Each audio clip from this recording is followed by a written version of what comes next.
ஆரோக்கியமும் அறுசுவையும் சங்கமிக்கும் மாபெரும் FMCG எக்ஸ்போ அண்ட் ஃபுட் பஜார் 2025 நாள் டிசம்பர் 26, 27 மற்றும் 28 தேதிகளில். இடம் சென்னை ட்ரேட் சென்டர் நந்தபாக்கம். அனைவரும் வருக, அனுமதி இலவசம்.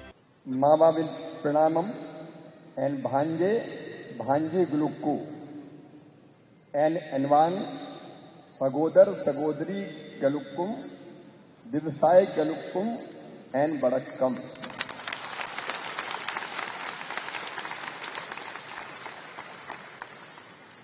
सदगुरु आपको प्रणाम करता हूं. गुरुर् ब्रह्मा गुरुर् विष्णु गुरुर्देवो महेश्वरा गुरुर् साक्षात परब्रह्म तस्मै श्री गुरुवे नमः. हिंदी में कहते हैं गुरु गोविंद दोऊ खड़े काके लागू पाए, बलिहारी गुरु आपकी गोविंदियो बताए. परम सिद्धे सदगुरु जिनके कैंपस में आज हम बैठे हैं, मेरे परम मित्र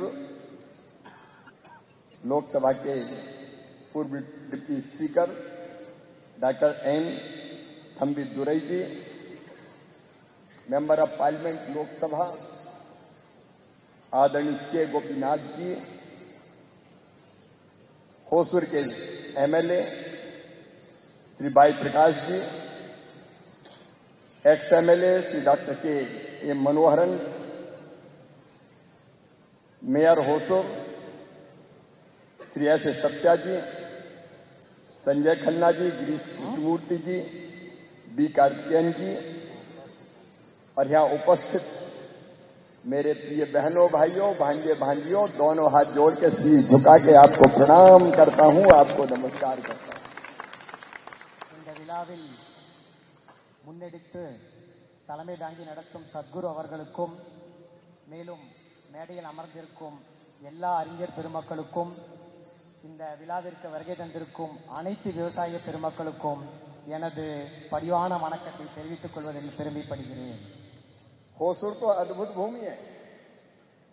गोपीनाथ जी कभी तेलुगु में बोल रहे थे, कभी तमिल में बोल रहे थे और मुझे कह रहे थे कन्नड़ भी बोली जाती है.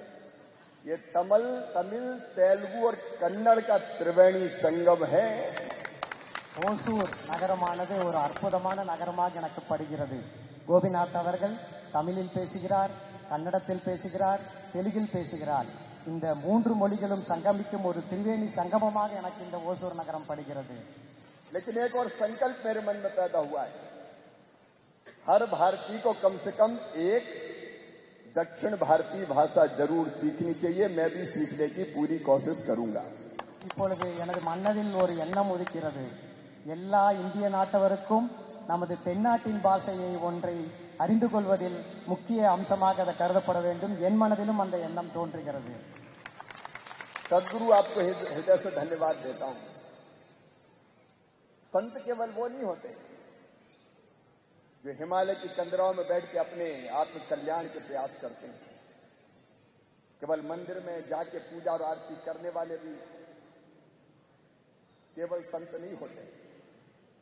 संत वो होता है जो आत्मनो मोक्षार्थ जगत हिताय, आत्मा के मोक्ष और जगत के कल्याण के लिए काम करता है और वही काम सदगुरु कर रहे हैं. சத்குரு அவர்களுக்கு எனது மனமார்ந்த நன்றியை தெரிவித்துக் கொள்ள விரும்புகிறேன்.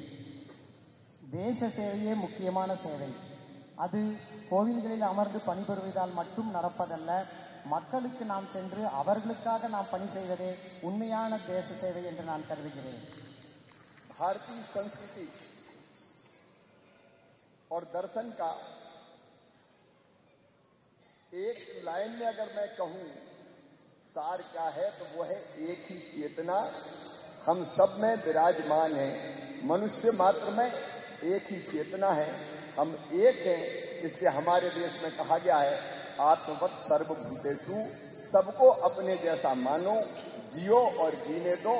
और इसलिए हमारे देश में कहा अयम निजम परो व्यक्ति गगना लघु चेताम उदार चरिता नाम तू बसदेव कुटुंबकम, सारी दुनिया ही एक परिवार है. இந்திய பாரம்பரியத்தின் ஒரு முக்கிய கோட்பாட்டை ஒரு வரியில் நான் சொல்வதென்றால் அனைவரும் ஒன்று. அனைத்து உள்ளங்களிலும் அந்த ஒருமித்த கருத்துத்தான் இருக்கிறது. தேவன் ஒருவனே. அதனால்தான் இந்த பெரிய பிரபஞ்சமே ஒரு குடும்பமாக நாம் கருதி செயல்பட வேண்டியது முக்கியமான கருதுகோளாக என்று நான் கருதுகிறேன். वो चेतना हम सब में है, तो हम सब एक हैं। कोई ईर्ष्या नहीं, कोई द्वेष नहीं, कोई भेदभाव नहीं, एक ही पिता की संतान है हम।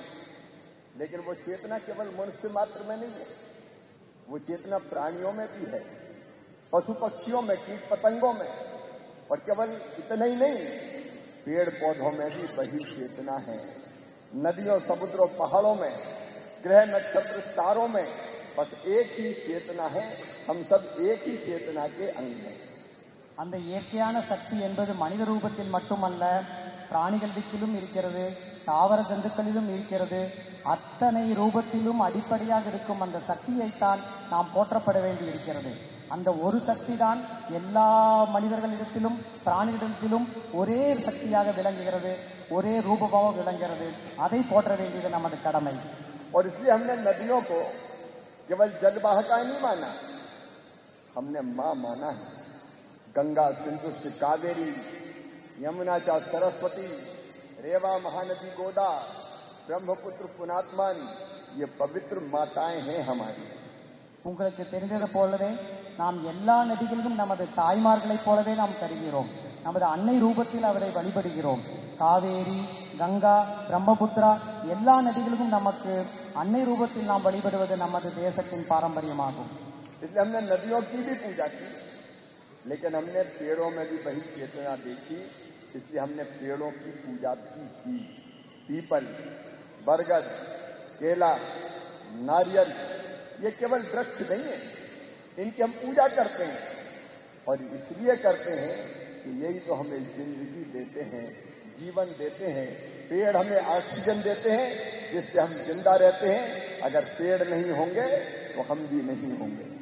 நதிகளை நாம் எப்படி தெய்வமாக வழிபடுகிறோமோ அதே போல்தான் நாம் மரங்களையும் தெய்வமாக வழிபடுகிறோம். ஏனென்றால் மரம் நமக்கு பழம் தருகிறது, காய் தருகிறது, கனி தருகிறது. அது மட்டுமல்ல, நமது உயிர் பிராணவாயு கூட மரம்தான் நமக்கு தருகிறது. அதனால்தான் மரம் இருந்தால் நாம் இருப்போம், மரம் மறிந்தால் நாமும் மறித்து விடுவோம். அவை நமது வாழ்க்கையில் முக்கியமான பங்கை ஆற்றுகின்றன, நதியும் மரங்களும். और पेड़ से ही नदियां, पेड़ हमें जीवन भी देते हैं और पेड़ हमें नदी भी देते हैं. ये कावेरी किसी ग्लेशियर से नहीं निकलती.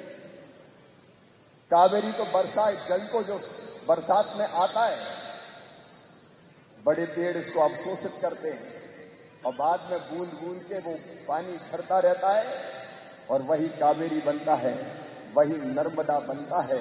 वृक्ष है तो कावेरी है, वृक्ष है तो नर्मदा है. அதே மரங்கள் தான் நமக்கு மலை ரூபத்தில் நமது நீராதாரத்திற்கும் ஆதாரமாக விளங்குகின்றன. காவேரி, நர்மதா போன்ற நதிகள் எல்லாம் மரங்களின் மூலமாகவே, மரங்களின் காரணமாகவே மேகமாக சென்று மழையாக பொழிந்து நமது வாழ்வை வளமளிக்கின்றன. எனவே மரங்கள் இருந்தால் நதிகள் இருக்கும், நதிகள் இருந்தால் நாம் இருப்போம். कावेरी पूरे दक्षिण भारत की जीवन रेखा है. बिना कावेरी के यहां हम जी नहीं सकते. हमारी खेती, हमारे पीने का पानी, सिंचाई का जल, हम अवलंबित है कावेरी पर. और इसलिए आज यही कावेरी हमें पुकार रही है. कालिंग कावेरी, कावेरी कालिंग हमें पुकार रही है. मुझे बचाओ, अगर मैं नहीं रही तो तुम कहां रहोगे. காவேரி நமது தென்னாட்டின் முக்கிய நதியாக, உயிர் நாடியாக விளங்குகின்றது. காவேரி இருந்தால் இந்த தென்னாடு செழிக்கும். அதனால் தான் சத்குருவின் வழிகாட்டலில் காவேரி கூக்குரல் இயக்கம் பேர் இயக்கமாக இன்று விளங்கி வருகிறது. அந்த காவேரியை காப்பாற்றுவது நமது ஒவ்வொருவரின் உயிர் மூச்சாக நாம் இருக்க வேண்டும். और कावेरी को बचाने का तरीका जो हमें सदगुरु ने बताया है कि हम दोनों तटों पर कावेरी के अगर व्यापक पैमाने पर हार्टिकल्चर की खेती करना शुरू कर दें, ट्री बेस्ड एग्रीकल्चर, पेड़ अगर दोनों तटों पर लगे, किसान अपनी जमीन में पेड़ लगाए, फलदार पेड़, और पेड़ व्यवसायिक रूप से भी उपयोगी है. टीक वुड हो, चंदन की लकड़ी हो, अगर ये पेड़ लगे तो पेड़ फल भी देंगे, पेड़ जल भी देंगे, पेड़ नदी को जिंदा भी रखेंगे. அத்தகைய காவேரியை நாம் காப்பாற்ற வேண்டும் என்ற சத்குருவின் வழிகாட்டுதலின் காரணமாக அந்த காவேரி நதியின் இரு கரைகளிலும் மரங்களை வளர்த்து மரம் சார்ந்த விவசாயத்தை நாம் முன்னேற்ற வேண்டும் என்று சத்குரு நமக்கு வழிகாட்டினார். அந்த காவேரியின் காரணமாக இருபுறங்களிலும் மரம் வளர்ப்பதால் அந்த மரங்கள் நமக்கு கனி தரும், நமது மண்ணை காப்பாற்றும். அது ஒரு உத்வேகமான இயக்கமாக இந்த தென்னாட்டை காக்கும் என்பதில் எந்தவித சந்தேகமும் இல்லை. सदगुरु मैं आपको बारंबार प्रणाम करता हूं। एक ऐसे कॉज के लिए आप काम कर रहे हैं जो पूरी दुनिया की दिशा बदल देगा। और कावेरी कालिंग अभियान अब सफल हो रहा है, जैसे मेरे पूर्व वक्ता बता रहे। किसान अब हॉर्टिकल्चर की खेती कर रहे हैं, ट्री बेस्ड एग्रीकल्चर की तरफ बढ़ रहे हैं, उनकी इनकम भी कई गुना बढ़ रही है। इसके प्रमाण और उदाहरण मैंने यही सुने हैं। आज सारे देश के किसानों को मौसर की पवित्र धरती से मैं कहना चाहता हूं, आइए ट्री बेस्ड एग्रीकल्चर की तरफ। अपनी पूरी जमीन में पेड़ मत लगाइए, लेकिन जमीन के एक हिस्से में पेड़ जरूर लगाइए। சத்குரு அவர்களின் வழிகாட்டுதல் படி இப்பொழுது மரம் சார்ந்த விவசாயத்தை அனைத்து விவசாயிகளும் முன்னெடுத்து வருகிறார்கள். சற்று நேரம் முன்பு அவர்களுடைய வெற்றி கதைகளை நான் கண்டேன். அவை அனைத்தும் முக்கியமாக மரம் சார்ந்த விவசாயம், தோட்டக்கலைத்துறை சார்ந்த விவசாயம், விவசாயிகளை முன்னெடுத்து செல்லும் என்பதில் சத்குரு வழிகாட்டுதலோடு எனக்கு எல்லளவும் சந்தேகம் இல்லை. पेड़ होंगे तो ऑक्सीजन होगी, पेड़ होंगे तो पानी होगा, पेड़ होंगे तो जमीन ज्यादा उपजाऊ बनेगी, पेड़ होंगे तो सॉइल इरोजन नहीं होगा, मिट्टी कट कट के नहीं बहेगी। मतलब पेड़ होंगे तो अच्छी खेती होगी, पेड़ होंगे तो जिंदगी होगी। மரம் இருந்தால் நமக்கு பலவாறு பயன்கள் கிடைக்கின்றன. மண்ணை உறுதியாக இடுக்கி பிடித்துக் கொள்வதில் மரம் பயனாற்றுகிறது. நமது பல்வேறு பழங்களை கொடுக்கிறது. அது ஆக்சிஜனை நமக்கு கொடுக்கிறது. மரம் இருந்தால் மட்டுமே நமது உயிர் வாழ்க்கை இந்த பூவுலகில் சாத்தியமாகும். और इसलिए मैं सबको आह्वान करता हूं कि इस खेती की तरफ हम बढ़ें, लेकिन मैं केवल भाषण देने नहीं आया सभी, मैं आपसे गाइडेंस लेने भी आया हूं। एग्रो फॉरेस्ट्री हमारी एक डिवीजन है एग्रीकल्चर की, लेकिन जब फॉरेस्ट आ जाता है वहां पर एग्रीकल्चर नहीं रहती। फॉरेस्ट का अफसर आ जाता है, रेंजर डेंजर बन जाता है, खेती दूबर हो जाती है, पेड़ की कटाई हो नहीं सकती और हमारा पर्पज डिफीट हो जाता है। और इसलिए एग्रो फॉरेस्ट्री नहीं, आपने कहा ट्री बेस्ड एग्रीकल्चर, इस पर भारत सरकार पूरी गंभीरता के साथ विचार करेगी और उचित और योग्य फैसला लेगी। சத்குரு அவர்களே, நான் இங்கு பெரும் பேச்சை கொடுப்பதற்காக மட்டும் வரவில்லை. உங்களிடமிருந்து அக்ரோ ஃபாரஸ்ட்ரி என்ற பாடத்தை கற்றுக்கொள்வதற்காகவும் வந்திருக்கிறேன். முன்னாளில் இந்திய அரசாங்கம் வெறும் அக்ரோ ஃபாரஸ்ட்ரி என்ற பதம் மாற்றமல்ல, ட்ரீ பேஸ்டு ஃபார்மிங், அதாவது மரம் சார்ந்த விவசாயம் என்ற ஒரு கோட்பாட்டை முன்னெடுத்து செல்லும். அதற்கு உங்களது ஆசை எனக்கு தேவை. அதை அறிந்து கொள்வதற்காகவும் நான் இந்த கருத்தரங்கிற்கு வந்திருக்கிறேன். सदगुरु में एक डेलीगेशन को आमंत्रित करता हूं। मेरे मंत्रालय, आपके मंत्रालय, देश के मंत्रालय एग्रीकल्चर में, वो आए, अपने एक्सपीरियंस शेयर करें, हमको गाइड करें। आपको भी आपके लिए आपसे गाइडेंस के लिए मैं स्वयं आ जाऊंगा, या आप दिल्ली पधारेंगे तो मैं वहां भी आपका स्वागत करूंगा। अब तक के जो एक्सपीरियंस है उनसे सीख लेके, सबक लेके हम आगे ट्री बेस्ड एग्रीकल्चर की नीति बनाने का काम करेंगे। एक छोटे से डेलीगेशन को आप जरूर भेजिएगा। चिंतन शिविर हम करने वाले हैं एग्रीकल्चर का, उसमें वो पधारे। मैं फॉर्मली इन्विटेशन भी भेज रहा हूं। சத்குரு அவர்களே, எனது அமைச்சகத்தை சார்ந்த குழு ஒன்றை நான் உங்களது இருப்பிடத்திற்கு அனுப்ப விரும்புகிறேன். அவர்களுக்கு உங்களது அனுபவத்தை நீங்கள் பகிர்ந்து கொண்டு அவர்களுக்கு நீங்கள் வழிகாட்ட வேண்டும். நீங்கள் புதுதில்லி வந்தால் கூட உங்களை நாங்கள் அழைத்து உங்களது அனுபவங்களை கேட்க விரும்புகிறோம். அவை அனைத்தும் ஒருமித்து நாம் செயல்பட்டு இந்த தேசத்தை மரம் சார்ந்த விவசாயத்திற்காக ஒரு பெரும் புரட்சியை நாம் ஏற்படுத்த வேண்டிய கட்டாயத்தில் நாம் இருக்கிறோம். मैं एग्रीकल्चर मिनिस्टर इसलिए नहीं हूं कि कुर्सी पे बैठ के ईगो से भर जाऊं कि मैं मंत्री हूं। कृषि भारतीय अर्थव्यवस्था की रीढ़ है और किसान उसकी आत्मा, और किसानों की सेवा मेरे लिए भगवान की पूजा है। उनकी इनकम बढ़ाने के लिए, ये धरती बचाने के लिए, आने वाली पीढ़ियों के लिए धरती सुरक्षित छोड़ने के लिए भी हम काम करना चाहते हैं। நான் விவசாய மந்திரியாக ஆனது வெறும் நாற்காலியில் அமர்வதற்காக மட்டுமல்ல, இந்த விவசாய பெருமக்களுக்கு என்னால் முடிந்த அளவு சேவையை செய்து அவர்களது ஆதாரத்தை பெருக்குவதற்காகவும் ஆதாயத்தை பெருக்குவதற்காகவும் தான் நான் விவசாய மந்திரியாக இருக்கிறேன். அதற்கு சத்குருவின் வழிகாட்டுதலுடன் நான் மேலும் மேலும் சேவை செய்ய எப்பொழுதும் தயாராக இருக்கிறேன். और वैसे ही तमिलनाडु बार बार आने को जी करता है. ये महापुरुषों की भूमि है. यहाँ की महान जनता को मैं बारंबार प्रणाम करता हूँ और यहाँ की जरा भी मैं सेवा कर सका मोदी जी के नेतृत्व में तो अपने आप को सौभाग्यशाली मानूंगा. एक बार मैं फिर आप सबको प्रणाम करता हूँ. தமிழ்நாடு புண்ணிய பூமி. இந்த புண்ணிய பூமிக்கு மீண்டும் மீண்டும் வருவதை நான் பாக்கியமாக கருதுகிறேன். உங்கள் அனைவருக்காகவும் இந்த புண்ணிய பூமியின் முன்னேற்றத்திற்காகவும் நான் வேலை செய்வதை பெரும் பாக்கியமாக கருதுகிறேன். பெரும் பாக்கியமாக கருதுகிறேன். वैसे भी मैं नेता नहीं, मैं मामा हूँ. एक परिवार है हमारा, सारा देश. उस परिवार की सेवा करना है और ट्री बेस्ड एग्रीकल्चर किसानों की बड़ी सेवा का माध्यम है. इसलिए सदगुरु आपको फिर एक बार प्रणाम. मैं अपने मित्र साथी एम थम्बेदुरई जी को भी बहुत बहुत धन्यवाद देता हूं. आज आपके कैंपस पे आने का मौका मिला है. आप उदीयमान लीडर है. मैं आपको पार्लियामेंट में भी सुनता रहता हूं. और माननीय गोपीनाथ जी यहाँ बैठे हुए हैं. मैं उनको और पूरी टीम को यहाँ जिनने अपने वक्तव्य दिए हैं सबको हृदय से धन्यवाद देता हूँ. मिलकर काम करेंगे, अपने देश को भी आगे बढ़ाएंगे, किसानों को भी आगे बढ़ाएंगे, खेती को आगे बढ़ाएंगे, नदियां बचाएंगे. मैं तो रोज पेड़ लगाता हूँ. कई बार नेता केवल भाषण देते हैं. मुझे लगा शिवराज भाषण से कुछ नहीं होगा, आचरण में आना चाहिए. तो मैं रोज एवरीडे 5 साल से लगातार पेड़ लगा रहा हूँ. आज भी पेड़ लगाया है और मेरे साथ धीरे धीरे कई लोग जन्मदिन पे, मैरिज एनिवर्सरी पे, बाकी मौकों पर पेड़ लगाते हैं. सदगुरु से जब मैं बात कर रहा था तो उन्होंने कहा कि एक ट्रेडिशन बन गया है.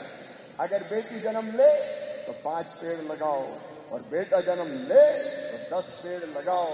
ये पेड़ बड़े होके उनका आर्थिक आधार बनेंगे. इसलिए आप भी जरूर पेड़ लगाइए. रोज ना लगाएं तो जन्मदिन पर जरूर लगाइए. एक बार फिर मैं आप सबको धन्यवाद देता हूँ, प्रणाम करता हूँ और अपनी वाणी को सदगुरु को प्रणाम करते हुए विराम देता हूँ. बहुत बहुत धन्यवाद. நான் இன்று அமைச்சராக வரவில்லை, இந்த குடும்பத்தில் ஒருவராக வந்திருக்கிறேன். கடந்த 5 வருடங்களாக தினமும் நானும் கூட மரம் நடுகிறேன். ஒரு குழந்தை பிறந்தால் 5 முதல் 10 மரங்களை நாம் நட வேண்டும் என்று நான் உறுதி எடுத்திருக்கிறேன். அதற்கு சத்குருவே வழிகாட்டியாக எனக்கு இருக்கிறார். நாம் இந்த உலகில் இருக்க வேண்டும் என்றால் மரம் சார்ந்த விவசாயமே நம்மை முன்னெடுத்து செல்லும். அதற்கு காரணமாக இருக்கும் சத்குரு அவர்களுக்கு எனது மிகுந்த நன்றி கலந்த வணக்கத்தை தெரிவித்துக் கொள்கிறேன். உங்கள் அனைவருக்கும் எனது நன்றியை தெரிவித்துக் கொள்கிறேன். நன்றி, வணக்கம். ஒரே ஒரு வேண்டுகோள். சத்குரு வந்திருக்கிறார்கள், காவேரி மீட்போம் என்று சொல்கிறார்கள். இந்த பகுதியில் வந்திருக்கும் போது தென்பெண்ணையாறு இருக்கிறது, அதை மீட்பதற்கு சத்குரு அவர்கள் முன்வர வேண்டும். அதே நேரத்தில் மத்திய அமைச்சர்களும் முன்வந்து I request honourable minister also to save our river south Pennar, that is being thing, and also requesting one dam. I also request, always my aim and life is Vani ஒட்டு என்ற இடத்தில் ஒரு அணையை கட்டுவதன் மூலமாக நம்முடைய கிருஷ்ணகிரி மாவட்டத்தினுடைய எல்லா பகுதிகளுக்கும் விவசாயம் வரும். I request Honorable Minister to help our state government and central government with the help to construct a new dam in Penna River. That agriculture will flourish. I request and also request us to save Penna. That is the demand I put on behalf of. थम्बेदुरई जी, हम राज्य सरकार और केंद्र सरकार दोनों से बात करके जो रास्ता निकल सकेगा निकालने का जरूर प्रयास करेंगे. और यहाँ की जनता के साथ है, यहाँ की जनता की सेवा करना सौभाग्य होगा.